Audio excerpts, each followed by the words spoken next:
Starting a Division I college football program from nothing is quite an undertaking. The logistics and personnel that must be created, managed, implemented, everything that goes into it. Can you even imagine all the details and process, and where do you even begin? Associate Athletics Director Jess Danley. The thing that made up the university decide they could do it was the success we'd had in everything else up until then. I mean, we had success, it always had success in baseball. We had had periods of success in basketball. We had had success in men's soccer. Of course, we didn't have women's soccer at that time. We'd had success at golf. We'd had success at tennis. We'd had a lot of success in baseball and softball. So they said, okay, we can do all that, and we should be able to go on to the next level. And so I think that had a whole lot to do with it, that the community and the people here at the university thought that, okay, but we could take that next step. Senior Associate Athletics Director Bruce Gregory. It's one of those things that, the inception of the idea starts, I bet it was 10, 15 years before it actually came to fruition. And it's one of those things that there's, not only is there a lot of, thought process going behind it, but there's also a lot of, I guess a little bit more, political play that has to go involved in it too, just to get that kind of thing off the ground. And I know of other programs that have considered and moved forward with it and are still considering, and it's just, trying to come up with all the logistics. There's a lot involved in starting a program. I mean, a lot. It's one thing to have a program, but it's to come up and start from scratch with absolutely nothing. There's a lot involved in that from a logistics standpoint. I mean, we didn't even have practice fields at the time. Head coach David Bennett. Some of them are probably about ready to hit 30. And when they first got here, we didn't have a practice field. We had an old intramural field that had no drainage on it. We went and played at the Carolina Forest band practice field. We scrimmaged at Carolina Forest, Socastee, and Myrtle Beach. One year we practiced over at the rec center in the spring when there was we couldn't go in the fall, but we went in the spring when there was no football. And we practiced spring ball, and I'm always worried about that little 3-foot fence, somebody flipping over it. And then we got the practice field built out here. I remember we practiced, Lloyd Coppage let us practice on a driving range out there on 501. And Jess Danley came and helped me cut the grass. And he and I, while practice is getting ready, we're riding in the middle trying to cut the grass and blow it all out. And that field was only 35 yards wide by 80 yards long. It had holes in it everywhere. Fire ant beds. September 6th, 2003, the first ever game versus Newberry. No author could have thought to put this one on paper. False pitch instead to Talley. He's got the corner, the 10, the 5, dive! Touchdown! 7 seconds left! As Sean Talley puts the shot and clears their head. This is a dream. The storybook is here. Voice of the Chanticleers, Matt Hogue. I would say for me, in terms of actual plays and actual games, the first game still is just burned into my mind because I'm not sure that you could have ever scripted what happened. A winning touchdown drive that still remains, I think, the longest or close to the longest drive we've ever had in school history.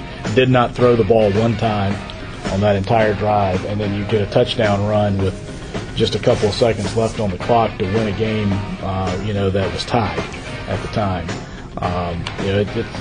We've duplicated that a couple of times, but those are endings that are hard to imagine or to duplicate, and the way everything came together was unbelievable for that first game. And then I think the other game that I think a lot of people talk about, the first game here, the opener against Newberry. I've been in football all my life. My father was a head football coach for almost 30 years. I coached football for 15 years.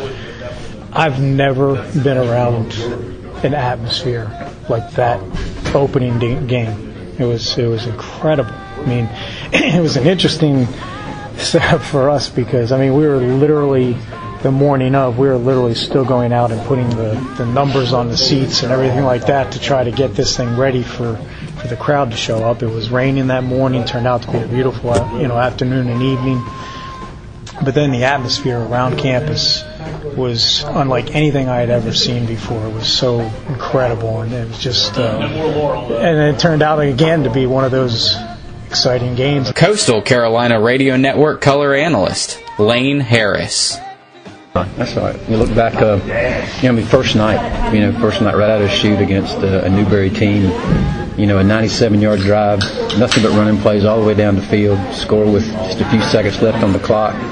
What an exciting night. The kids come out and tear the goalpost down on the first night of the program. Just stuff you dream about. From that first game, history started to be made and memories created, good and bad. Host of the Coach Bennett TV show and WPDE sports director, Rich Krampanis.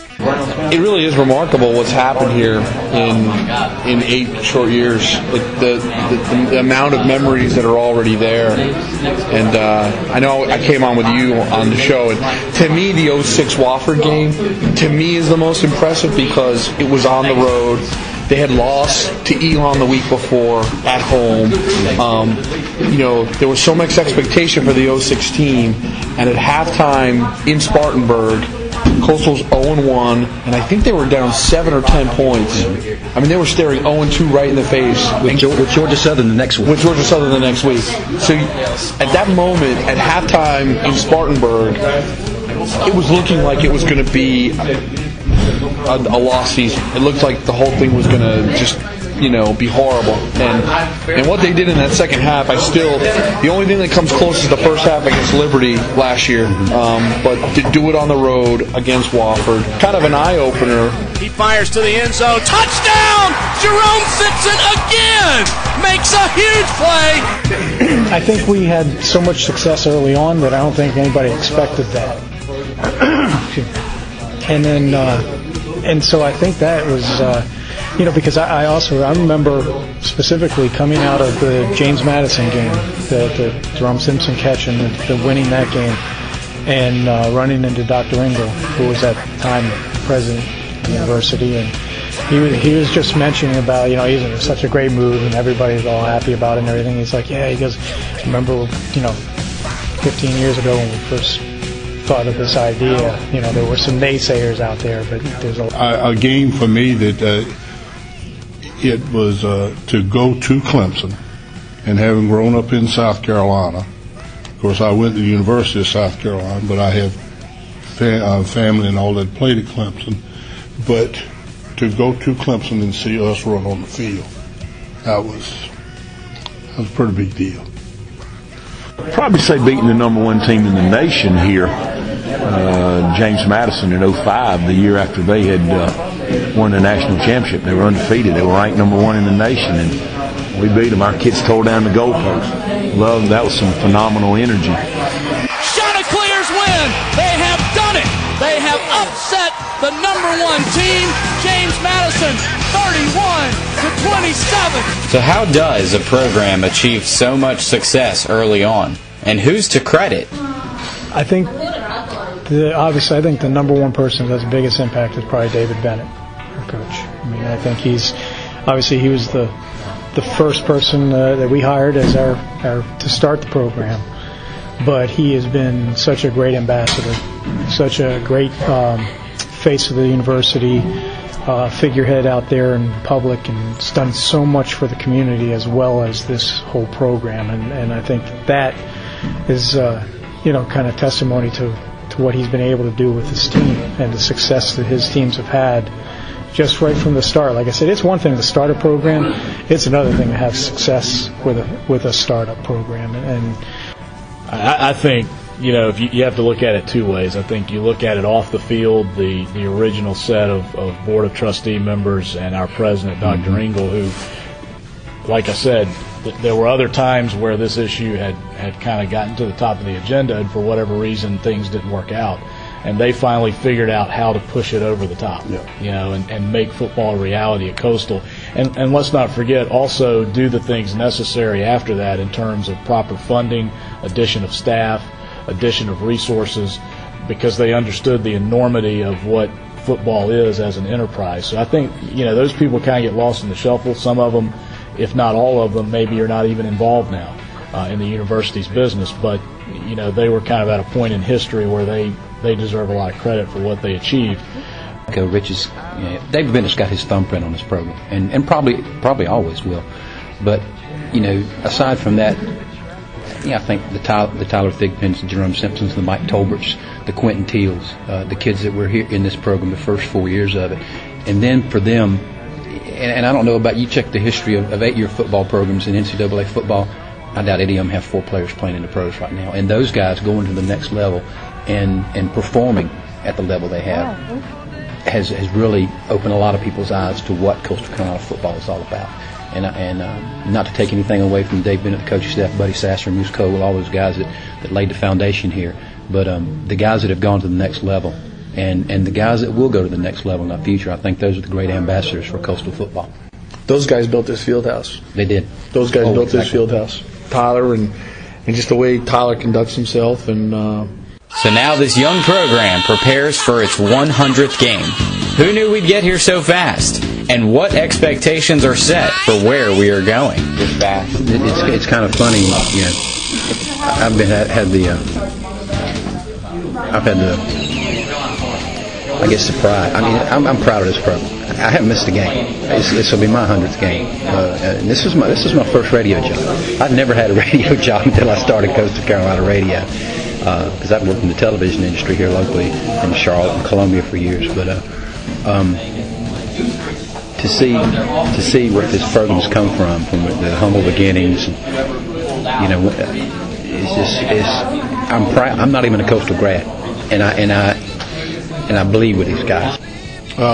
For me, it's just amazing that when I came here in '84, all the different sports we've added, the success we had, and then as we started talking, I actually had a ball that was given to me by Gina Markman, our former basketball coach in SWA, that football, it had the year it was going to start and all like that. Well, that was wrong, but I still have it and kept it. But then from the time that we had our first meetings and started, then to see where we are now, 100 games in, it's really amazing, because one of the things we always talked about here was potential, the potential.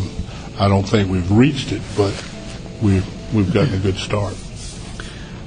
I think people will tell you we all see it of what it has, where it's gone from where it was to where it is now, but I don't think we can stop there. I think that ultimately the vision for this university is to be known all over this country, all over this world, as a great university with great people in a great location.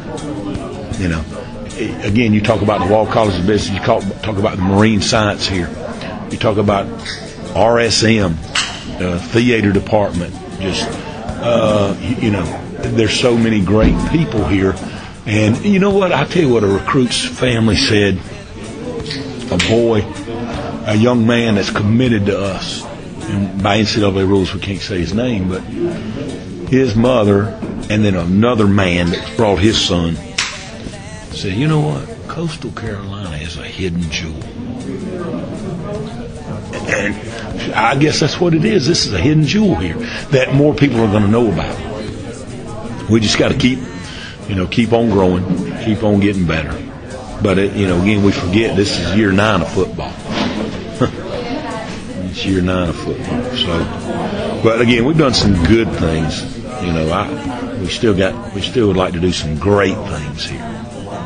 Side, and the shotgun is Thigpen. Here's the snap.